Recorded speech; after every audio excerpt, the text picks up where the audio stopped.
Deputy CM ప్రమాణ స్వీకారం చేసి ప్రభుత్వ బాధ్యతలు తీసుకున్నాక ఇదే ఫస్ట్ జాయినింగ్ అనుకుంటా, పొలిటికల్ జాయినింగ్.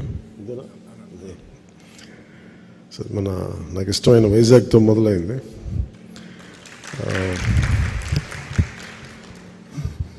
ఎప్పుడు ఈ గవర్నమెంట్ మీటింగ్స్ అలవాటు మళ్ళీ కొంచెం కొత్తగా ఉంది మళ్ళీ పొలిటికల్ మీటింగ్స్ చేయడం.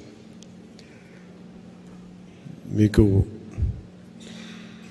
ప్రత్యేకించి తెలియజెప్పేది ఇది, మన రాష్ట్రం బాగుండాలి, విభజన తర్వాత నుంచి రాష్ట్రం బలంగా ఉండాలి, ఆర్థికంగా నిలదొక్కుకోవాలనే ఉద్దేశంతో మనం ఈరోజు నిలబడ్డాం, ప్రయాణం చేశాం. చాలా సందర్భాల్లో కూడా చెప్పాను, వైసీపీ పార్టీ నాకు వ్యక్తిగతంగా శత్రువు కాదు, చాలా సందర్భాల్లో చెప్పుకున్నాం. ఒక్కోసారి నాయకులు మాట్లాడే విధానాలు ఇవన్నీ నమ్ముకున్న నాయకులు నష్టపోతారు. సో మాకు జనసేన పార్టీ తరపు నుంచి మీ అందరికీ మేము మీకు బలం ఇచ్చేవాళ్ళం, మిమ్మల్ని రాజకీయ పరంగా అన్ని రకాలుగా మీరు ఎదగాలని కోరుకునేవాడిని, దాని తగ్గట్టు వాతావరణం ఉంటుంది. సో మనస్ఫూర్తిగా మీ అందరికీ ఇంకొకమారు ధన్యవాదాలు తెలుపుకుంటూ, ఆల్రెడీ పార్టీని వీడకుండా పనిచేసిన జనసేన నాయకులు, కార్యకర్తలు, వీర మహిళలు అందరూ ఉన్నారు. మీరందరూ కూడా వారితో మమేకమై అందరం కలిసి పనిచేద్దాం. భవిష్యత్తులో కూటమి ప్రభుత్వం వైజాగ్ కార్పొరేటర్ ఎన్నికల్లో మనం బలంగా విజయం సాధించాలని కోరుకుంటూ, మీ అందరి సహాయ సహకారాలు కావాలి. వైజాగ్లో మీకు తెలుసు, ప్రత్యేకంగా పొల్యూషన్ సమస్య చాలా బలంగా ఉంది.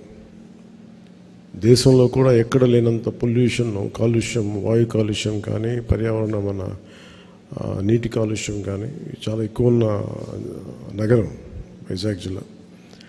సో ముఖ్యంగా కార్పొరేటర్స్గా మీ అందరికీ చాలా బలమైన బాధ్యతలు ఉంటాయి.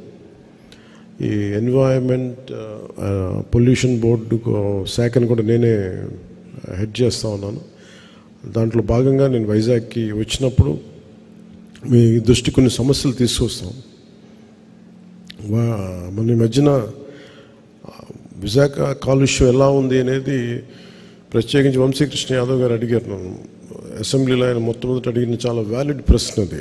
సో దానికి చాలా వివరంగా చెప్పాను. ఇంకా దాని నుంచి తీసుకొని సూచనలు తీసుకొని వైజాగ్లో ఈ మన ఎన్నికలు అయిపోయిన వెంటనే ఒకసారి ఈ ఎన్వైర్న్మెంటల్ ఆడిట్ చేయాలి. కాలుష్యం ఏ స్థాయిలో కాలుష్యం ఉంది, భవిష్యత్తులో తీసుకోవాల్సిన చర్యలు ఏంటి, వీటన్నిటి మీద ముందుంటాం. అలాగే ఇది నగరానికి సంబంధించి ఎప్పటికప్పుడు కొత్త నిర్మాణాలు కానీ, ఇన్ఫ్రాస్ట్రక్చర్ డెవలప్మెంట్ కానీ, ముఖ్యంగా ఈ రియల్ ఎస్టేట్ ఇష్యూస్ చాలా ఉన్నాయి. సో వాటన్నిటి మీద మనందరం కలిసికట్టుగా పోరాటం చేసి ప్రజలకు న్యాయం చేద్దామని తెలియజేసుకుంటూ, ఇక్కడికి వచ్చిన పార్టీలో జాయిన్ అయిన పుర్రె పూర్ణశ్రీ గారికి, లీలావతి శ్రీనివాస్ ఆళ్ళ గారికి, పేడిశెట్టి ఉషశ్రీ గారికి, కంటిపాము కామేశ్వర గారికి, బట్టు సూర్యకుమార్ గారికి, కొవ్వాగప్పు సుశీల గారికి, జర్రిపోతుల ప్రసాద్ గారికి, మంచిపల్లి సత్యనారాయణ గారికి, బూడులపాటి ఉమామహేశ్వర గారికి, పాపిరెడ్డి మహేశ్వర గారికి మీ అందరికీ నా హృదయపూర్వక ధన్యవాదాలు. పార్టీ మీరు జనసేనని నమ్మి మీరు వచ్చినందుకు మనస్ఫూర్తిగా మీ అందరికీ ప్రత్యేక కృతజ్ఞతలు తెలియజేసుకుంటూ, మీ అందరికీ మనస్ఫూర్తిగా ఇంకొకసారి అభినందనలు, స్వాగతం పలుకుతూ సెలవు తీసుకుంటున్నాను. జై జనసేన, జై హింద్.